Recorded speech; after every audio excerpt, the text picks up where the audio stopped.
उपलव्य नगर में रहते हुए पांडवों ने अपने मित्र राजाओं को दूत द्वारा संदेश भेजकर कोई 7 औक्षहिणी सेना एकत्रित कर ली थी। उधर कौरवों ने भी अपने मित्रों द्वारा काफी बड़ी सेना इकट्ठी कर ली, जो 11 औक्षहिणी सेना हो गई। पांचाल नरेश के पुरोहित, जो युधिष्ठिर की ओर से राजदूत बनकर हस्तिनापुर गए थे, नियत समय पर धृतराष्ट्र की राज्य सभा में पहुंचे।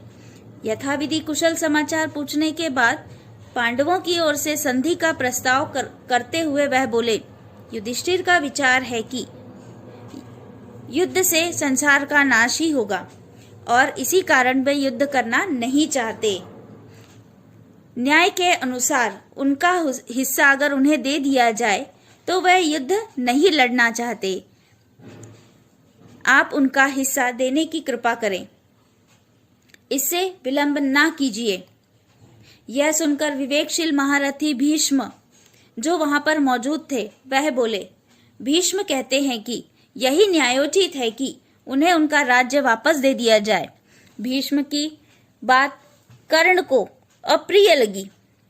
वह क्रोध के साथ भीष्म की बात को काटकर बोला, 13वां बरस पूरा होने से पहले ही उन्होंने प्रतिज्ञा भंग करके अपने आप को प्रकट कर दिया है, इसलिए शर्त के अनुसार उनको फिर से 12 बरस के वनवास के लिए जाना होगा।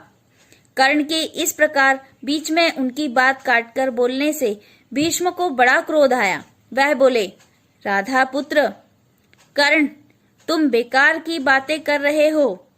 यदि हम युधिष्ठिर के दूत के कहे के अनुसार संधि नहीं करेंगे तो निश्चय ही युद्ध छिड़ जाएगा और उसमें दुर्योधन आदि सबको पराजित होकर मृत्यु के मुंह में जाना पड़ेगा। भीष्म की बातों से सभा में खलबली मचते देख धृतराष्ट्र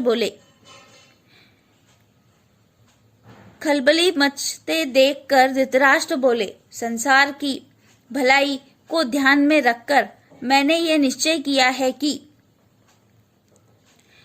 अपनी तरफ से संजय को दूत बनाकर पांडवों के पास भेजा जाएगा। फिर धृतराष्ट्र ने संजय को बुलाकर कहा, संजय तुम पांडु पुत्रों के पास जाओ, वहां श्री कृष्ण, सात्यकी, विराट आदि राजाओं से भी कहना कि मैंने सप्रेम उन सब की कुशल पूछी है। वहां जाकर मेरी ओर से युद्ध न होने की चेष्टा करो। संजय जैसे ही उपलव्य को रवाना हुए, वहां पहुंचकर युधिष्ठिर की सभा में सबको विधिवत प्रणाम कर बोले, धर्मराज महाराज धृतराष्ट्र ने आपकी कुशल पूछी है और कहा है कि वह युद्ध की बात नहीं करना चाहते हैं, वह तो आपकी मित्रता चाहते हैं।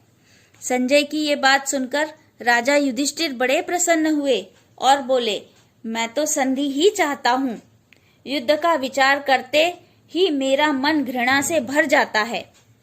यदि हमें अपना राज्य वापस मिल जाए तो हम अपने सारे कष्ट भूल जाएंगे। संजय ने कहा, युधिष्ठिर, धृतराष्ट्र के पुत्र ना तो अपनी पिता की बात सुनते हैं और ना ही पितामह भीष्म की।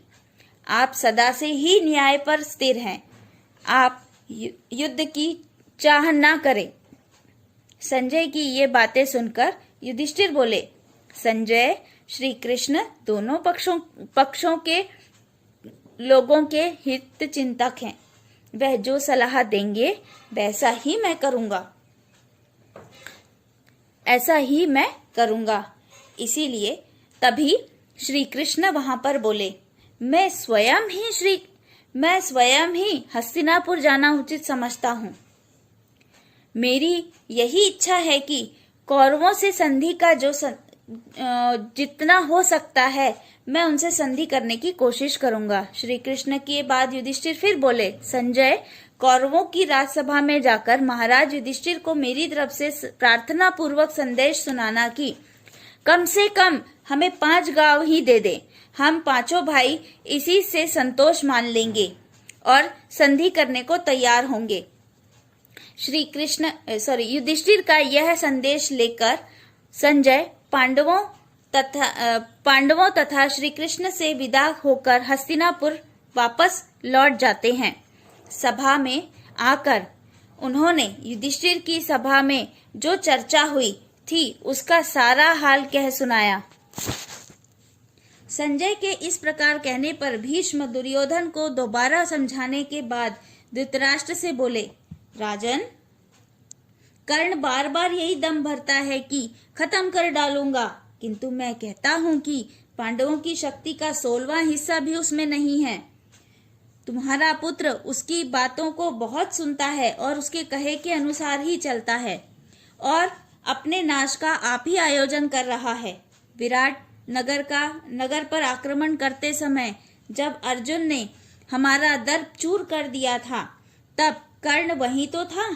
गंधर्व का जब दुर्योधन को कैद करके ले गए थे, तब डपोर शंख कर्ण कहाँ छिप गया था।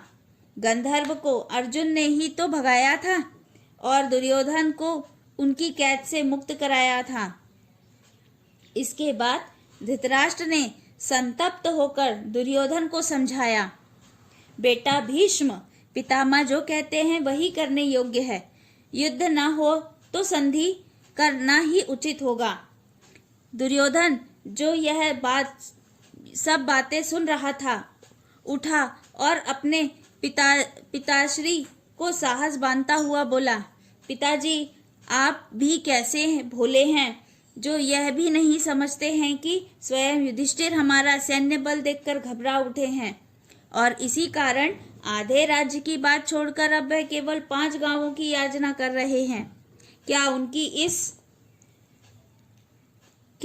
इस 5 गांव वाली मांग से यह सिद्ध नहीं होता है कि हमारी 11 औक्षणी सेना को देखकर वह घबरा गए हैं? इतने पर भी आपको हमारी विजय के बारे में संदेह हो रहा है? यह बड़े आश्चर्य की बात है। धृतराष्ट्र ने समझाते हुए कहा, बेटा, जब 5 गांव देने से ही युद्ध टलता है तो बात युद्ध से तुम्हारे पास तो फिर भी पूरा राज्य है, क्यों ना हम उन्हें 5 राज्य दे दें। लेकिन इस उपदेश से दुर्योधन चिढ़ गया और बोला, मैं तो सुई की नोक के बराबर भी पांडवों को अपनी जमीन ना दूं। आपकी इच्छा हो तो आपको जो सही लगे वो कीजिए, इसका फैसला तो अब युद्ध भूमि में ही होगा। यह कहता हुआ दुर्योधन वहां से उठ खड़ा हुआ और बाहर चला गया। सभा में खलबली मच गई और इस गड़बड़ी में सभा भंग हो गई। इधर संजय के उपलब्ध से रवाना हो जाने के बाद युधिष्ठिर श्री कृष्ण से बोले, वासुदेव, संजय तो महाराज धृतराष्ट्र के मानो दूसरे प्राण हैं। उनकी बातों से मुझे महाराज के मन की बात स्पष्ट रूप से मालूम हो गई है कि केवल 5 गांव से ही संतोष कर लूंगा, किंतु ऐसा लगता है कि वे दुष्ट इतना भी देने को तैयार नहीं होगा। इस बारे में आपकी क्या सलाह है? अगर आप जो सलाह देंगे मुझे वही सही लगती है। युधिष्ठिर की बातें सुनकर श्री कृष्ण ने कहा, युधिष्ठिर, मैंने भी एक बार स्वयं हस्तिनापुर जाने का इरादा कर लिया है। तुम लोगों के स्वत्व को युद्ध से बचाने की चेष्टा करूंगा। यदि मैं सफल रहा तो ठीक है, इससे सारे संसार का कल्याण ही होगा। युधिष्ठिर ने कहा, श्री कृष्ण, मुझे लगता है कि आप वहां ना जाएं। दुर्योधन का कोई ठिकाना नहीं है, वह कब क्या कर बैठे। मुझे भय है कि कहीं वह आप पर भी प्रहार न कर दें। श्री कृष्ण बोले, धर्मपुत्र, मैं दुर्योधन से भली भांति परिचित हूँ, फिर भी हमें प्रयत्न करना ही चाहिए। किसी के यह कहने की गुंजाइश ही ना रहे कि हमने शांति स्थापित करने का जो प्रयास करना चाहिए था वह नहीं किया, और इसलिए मेरा तो जाना ही ठीक होगा। यह कहकर श्री कृष्ण हस्तिनापुर के लिए वहां से रवाना होते हैं और हस्तिनापुर के लिए विदा हो जाते हैं। इस प्रकार श्री कृष्ण आगे के पार्ट में शांति दूत बनकर हस्तिनापुर के लिए जाते हैं। धन्यवाद। आपको पाठ समझ में आ ही गया होगा।